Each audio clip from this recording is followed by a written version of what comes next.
Hello there. In this video, I'm going to review the Sony WH-1000XM4 headphones that costs about £250. They're a few years old now, and you might be wondering why I'm not reviewing the newer model of these. I'll explain why shortly. This is about the third pair of luxury Sony headphones I've owned in my entire life. First pair was probably about 10 years ago. The less said about that pair, the better. The technology really wasn't there to make good Bluetooth headphones. My second pair was the WH-1000N, I think they were called.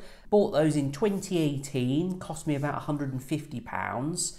Really quite a good pair of headphones. But this year I was kind of struggling to think what to get myself for Christmas. And I thought, right, I'll try and upgrade my headphones. I'd heard a lot of good things about these headphones particularly. Now, I bought these from Argos for about £250, but had a kind of, I think, an 8% off voucher code. So I got quite a good price on these.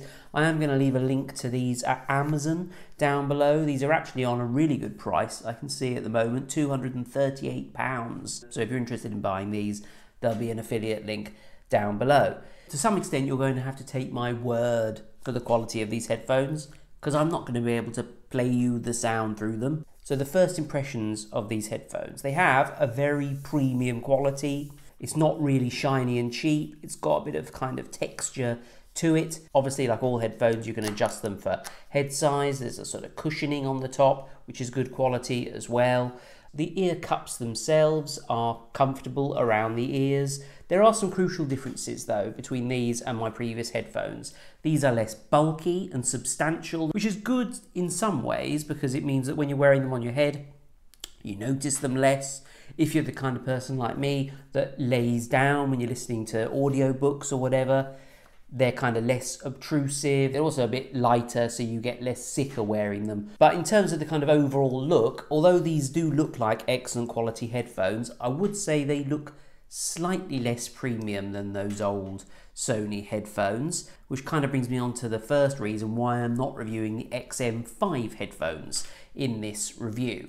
Well, actually, maybe the second reason. So the first reason is they are a lot more expensive. They're like 300 quid minimum. It's quite a lot more when you realise that actually you're not gaining very much by buying those headphones. In actual fact, you might be losing a little bit. So those XM5 headphones, you can see from the pictures, they're a lot thinner than these. They just look a lot less and apparently feel a lot less premium, which kind of puts me off. If I'm going to spend a lot of money on headphones, I want them to feel like good quality headphones. These have a USB-C charging port that then goes to regular USB. They do give you a little cable, and when I say little, I mean it. This is the charging cable. I mean, I don't know if that's cost cutting or what, but you kind of, if you're going to plug this into a wall outlet, it's going to be hanging out of the wall, isn't it? Which is a bit stupid. You do get the socket on the bottom of the headphones for plugging in a 3.5mm jack and using them as wired headphones, which I never do, but it is an option. If you're not converted to wireless headphones, they really make a huge amount of difference. Being able to sort of walk around or just move your head freely without them being plugged in is really, really good. So I think the battery life is probably about comparable. The battery life of these headphones is about 30 hours.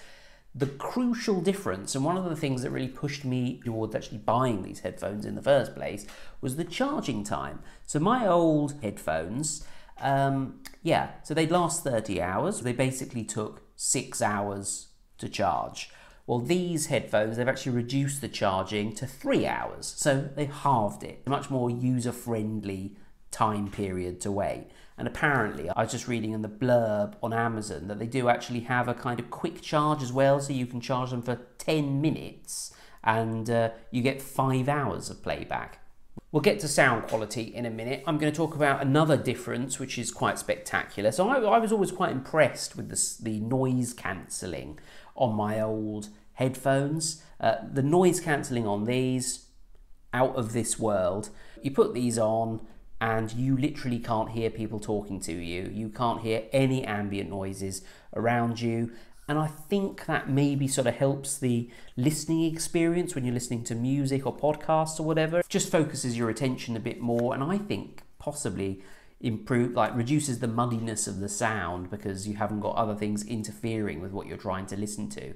One great thing about the Sony headphones is they seem to use a sort of consistent interface and consistent sounds. So when I picked up these headphones, I already knew how to use them because it was basically the same as my previous headphones. Turn them on by holding the power button, obviously, and then you can sort of change the modes and check the battery level using this button here. But it meant that I didn't read the manual, I just used them. And by accident the other day, I enabled some sort of custom noise cancelling mode. And actually, depending on your environment, you can actually press this button that says custom, should have really read it, shouldn't I? And it will evaluate the ambient noise, do some little tests, you can hear it doing it, and then it will kind of set a custom noise cancelling profile. And that's even better than the standard noise cancelling. I was absolutely blown away. These do actually have one other advantage over my previous headphones. They come in this kind of pouch. So this is a hard pouch. You got the little 3.5mm cable and a space to put the charging cable and stuff like that. This is an advantage over the WH-900N headphones because those headphones had just a bag. So if you put them in the bottom of a suitcase or something, they still get squashed. This is hard. Well, that's quite thoughtful. Not sure how that's useful for the headphones, but you can stick things in there. That's quite good, isn't it? But these will protect your headphones if you're traveling with them. And when you've spent kind of 250 quid on a pair of headphones, you probably want to look after them, don't you? So the other thing about these headphones, they do have the same touchscreen thing on the side of the headphone cup that the previous headphones had. So you can pause, skip, next track, that kind of thing, change volume by swiping your hand in a certain way on the side of the headphone cup, which is a really useful feature, especially the pause thing. So when people are going, why aren't you listening to me when you've got the headphones on, you can just pause it by doing a single press and then hear their annoying voices. So you don't lose anything really, but you just kind of gain compared to my old headphones. And compared to the XM5 headphones, you've got a more robust, more kind of premium quality feeling pair of headphones. I think they've got maybe slightly better sound quality. I don't think a kind of marginal improvement in sound quality and charging time or whatever it is really worth the trade-off in quality. I should say these have also got a microphone in them, so you can use them for like telephone calls and things like that if you paired it with a phone. Never really used that, never really found that to be a kind of useful feature for me. Let's get on to the sound quality. Now, first time I put them on and compared them to my previous headphones, I thought, oh, they sound about the same. I'm a bit disappointed. But then I put the old headphones back on and listened to the same songs. The sound is just a lot clearer. You can hear instruments, you can hear kind of the tone in people's voices in music. And in particular, the bass frequencies on this are much improved, and you get a better reproduction of higher frequency sounds as well. So all in all, the sound quality is just a lot clearer. Being honest, I think you notice it more on newer music, because newer music tends to have more bass, and there's a kind of clearness, there's a kind of clarity in modern music, which is missing from, say, if you listen to some 70s rock or something, it's almost like a sort of wall of sound, isn't it, to use that term. And now there's just a lot of primal banging and twanging. So that kind of music is recreated really nicely. This does help with things like, you know, if you're listening to Boston or something, it does sound really good through these headphones, but it's not as mind-blowing as listening to modern music. That said, it's kind of like anything really. Once you've had the premium one, you don't really want to go back to the other one. I have kept the old pair of headphones because I'm going to use them for when I listen to ASMR to send me to sleep. I wouldn't want to put my whole weight on the side of these because these are a bit thinner than those headphones. So I'll keep those for ASMR. And use these for music, audiobooks, and maybe use them for ASMR when I can't be bothered to put the other headphones on. It says in some way on the box that they are linked to Google Assistant and Alexa. They've got it built in. But maybe it's a good job that I don't really know how to use that, because you can learn that for yourself if you buy the headphones. Anyway, I hope that's been helpful, and link down below if you're interested in checking these out for yourself.